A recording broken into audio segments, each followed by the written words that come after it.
एक सारा दिन मान ले न्यू कर राम राम राम राम, पहले तो राम नाम जपण का नहीं, इससे कोई लाभ नहीं होगा, मोक्ष लाभ नहीं होगा। राम का अर्थ क्या है? जैसे हम सत साहिब कहते हैं, ये सत साहिब हमारा कोई जाप का मंत्र नहीं है, ये तो हमें एक ये कोड वर्ड समझो हमारा कि हम इससे परमात्मा की याद ताजा करते हैं। सत्य का अर्थ है अविनाशी, सच, और साहब माने भगवान, यानी परमात्मा की भक्ति ही सत्य है इस मनुष्य जीवन में, बाकी हमारे साथ कोई भी वस्तु जाने वाली नहीं है। तो इसका वास्तविक उद्देश्य ये होता है कि हम सत साहेब बोलते हैं, आप भी कहते हो भाई सचमुच आपके हृदय में न्यू आवे सत साहेब, तो दूसरा भी भक्त बोलेगा सत साहेब। भाव ये होना चाहिए कि ये सब जहां हम क्रिया कर रहे हैं ये तो हम फंस गए या मजबूरी है, लेकिन सच्चा तो भगवान ही और उसकी भक्ति ही है। ये मूल उद्देश्य, सच्चा काम तो यही है, ताकि फिर वो भक्ति याद रहे उसके। जैसे राम राम बोला करते थे, राम का अर्थ है कि परमात्मा ही सब कुछ है, परमात्मा के अतिरिक्त कुछ नहीं है। और उसकी साधना जैसे भी उन ऋषि महर्षि बताया करते थे, वो ओम नाम देते थे और कहते थे कि कोड वर्ड बोलना, ओम ओम ओम नहीं कहना किसी को, ओम ओम दूसरा भी फिर बोल भाई ओम ओम नहीं। इससे क्या होता है कि फिर तुम अनधिकारी होने के कारण उस मंत्र को दूसरे को बोल देते हो, तो आप उसके गुरु हो गए, आप अधिकारी हैं नहीं, वो दोषी हो गया, आप भी दोषी हो गए। तो उसके लिए उन्होंने कोड वर्ड बनाए थे कि राम राम बोला करो। जैसे सुबह सुबह कोई व्यक्ति मिलता है एक दूसरे से, तो उनसे कहते जैसे अब हम सत साहिब बोलते हैं, पहले हम राम राम बोला करते हैं, तो सामने वाला भी कहता था राम राम। अब ना तो उस राम का बेरा, ना उस नाम का पता, वो राम राम जरूर कहते थे। अब ऋषि जी ओम नाम देते थे, लेकिन इसको गुप्त रखने को कहते थे कि तुम किसी को बताना नहीं है ये मंत्र, क्योंकि यदि शिष्य किसी शिष्य को ये नाम बताता है तो वो स्वयं भी दोषी हो जाता है, और कोई व्यक्ति उसके कहने से उसका जाप शुरू कर देता है तो वो भी दोषी हो जाता है। जैसे कोई नकली पासपोर्ट बनाता है, लाइसेंस बनाता है, तो दोनों दोषी हैं, वो अधिकारी नहीं। इसलिए इसको गुप्त रखा करते थे और कहते थे राम राम। राम राम का अर्थ है कि भाई भगवान गुरुदेव ने जो नाम दिया है, परमात्मा की भक्ति करते रहना, कहीं काम में कार्य के अंदर संसारी काम में भूल ना लग जावे। तो चलते चलते कोई राम राम कहता था, उसको याद आती थी, ये संकेत करते थे कि तुमने ये नहीं कहना कि ओम नाम जप ले, गुरुजी ने बता रखा है, कदे भूल लग जा, नहीं।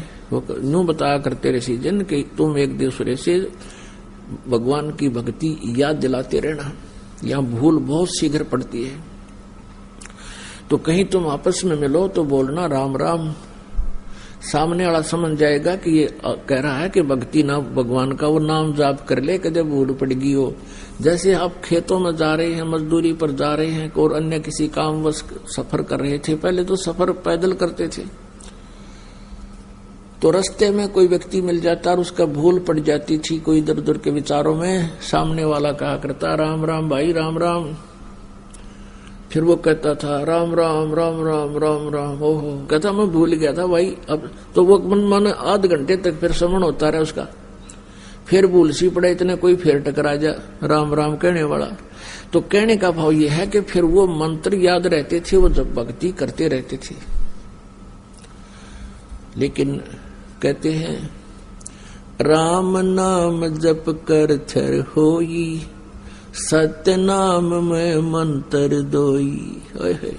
राम नाम जप के थर होई, थिर सथिर माने फॉर एवर, सतलोक में रहना, फॉर एवर, यानी फिर कभी लौट कर नहीं आओगे। उसको राम नाम जप कर थर होई, और सत नाम में है वो मंत्र दोई। ये है राम नाम, वो सतनाम के 2 अक्षर का ये राम नाम है। और वो राम नाम जपते थे केवल एक ओम ही। तो ये इनकम्प्लीट था। और उनकी जाप करने का तरीका भी एक मजदूर वाली कमाई थी। दास जो आपको बताना चाहा था, अब उस पॉइंट पर आया है कि वो जो साधना थी मौखिक जाप की,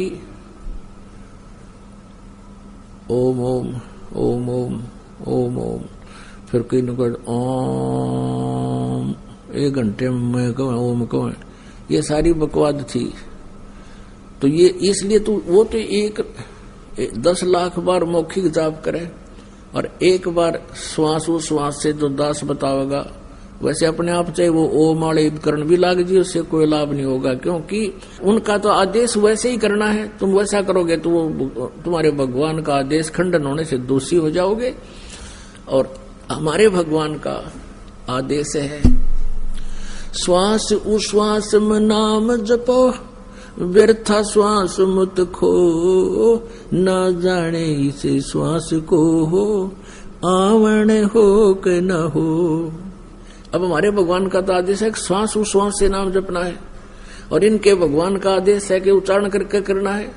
तो अगर वो उच्चारण ना करके वैसे करेंगे तो वो उसका आज्ञा की अवहेलना होने से भी अपराधी है। यानी इस काल ने तो आपको यहाँ फंसा कर रखना है। इसका उद्देश्य यही है कि आत्मा, इसको मालूम है कि आत्मा भक्ति बिना नहीं रह सकती। इसको परमात्मा की तरफ उसी दिन से होगी थी जिस दिन से ये सतलोक से इस काल के साथ आई थी। उसी दिन से प्रभु की आवश्यकता इसको महसूस होने लगी थी। और आज तक हम उसको प्राप्त नहीं कर सके क्योंकि हम काल के द्वारा भ्रमित ज्ञान पर आश्रित रहे। उस अज्ञान को हटाने के लिए स्वयं परमेश्वर कबीर देव जी आते हैं और वो ऐसा ज्ञान सुनाते हैं, और ज्ञान सब ज्ञानड़ी, ये कबीर ज्ञान सो ज्ञान, जैसे घोड़ा तोब का अब करता चले मैदान। ये तोब का घोड़ा था परमात्मा की, ये सतभक्ति सतनाम सच्चे नाम सही मंत्र। तो इस प्रकार आप जी इस भक्ति को विधिवत करके धनी हो जाओगे राम नाम के। कबीरा सब जग निर्धना, धनवंता ना कोई, धनवंता सो जानियो जिस पे राम नाम धन होवे। अब कौन से राम का धन, कौन से राम का नाम है? हमारा राम का नाम है ये 3 मंत्र का, ओम तत् सत। ओम ब्रह्म की मजदूरी और तत् सांकेतिक है, ये अक्षर पुरुष की मजदूरी, और सत जो सार नाम है ये परम अक्षर ब्रह्म की पूजा। ये परम अक्षर ब्रह्म की पूजा। अपने आत्माओं, साधना और पूजा में बहुत अंतर होता है। साधना तो एक समझो एक मजदूरी है, और पूजा जो है ये हृदय से उसकी चाह है, उसके अंदर एक अपनी समर्पणता है। तो इस प्रकार हमने पूजा तो पूर्ण परमात्मा परम अक्षर ब्रह्म की करनी है, और अन्य भगवानों के जो साधना आपको दी है ये भी करनी है, क्योंकि इनके ऋण से मुक्त होकर ही हम सतलोक जाएंगे। जब हम सतलोक से आए थे हम बहुत पुण्यकर्मी प्राणी थे, हमारे साथ राम नाम का धन बहुत घना था। उस धन को इसने बर्बाद कहाँ करवाया? इस ठग ने ब्रह्मलोक में वो बना दिया स्वर्गलोक, महास्वर्गलोक, और हमको वहां रखा। सारे ठाठ बाट खूब बढ़िया फल, झरने बह रहे हैं, हीरे पन्ने जो ना वो पहाड़ बना रखे हैं हीरे जैसे पत्थरों के, सुंदर सुंदर सारा दिन। तो वहां क्या करता रहा? फिर इसने जब हमारे हो लिए ना वहां 10,000 वर्ष, 1 लाख वर्ष, तब इसने हमारा अकाउंट बताना शुरू किया कि तुम्हारे इतने पैसे कट गए। हम जावा कि तो भाई कट गए तो कट गए। यानी हमारे पुण्य इतने अक्षीण हो गए, फिर डिटेल आने लगी कंप्यूटर पे, डिजिटल बोर्ड पे, आप जी की इतनी पूंजी समाप्त, आपके इतने चार्जेस यहाँ के, और जब वो वहां से इसने हमें लूट लिया, फिर इस पृथ्वी पर पटक दिया और काई बा अपने पाप भोगो, वहां पर जैसा कर्म करेगा वैसा फल पाओगे। यहाँ का विधान है। और परमेश्वर कबीर देव जी का विधान है कि जो मेरी शरण में आ जाएगा उसके पापों का नाश कर दूंगा, और सत साधना भी वो बताऊंगा जो जिससे आप शीघ्र धनी हो जाओगे। तो इसलिए परमात्मा सतलोक से गमन करके आए थे, वहां से गति करके आए थे हमें ये तत्व ज्ञान बताने के लिए।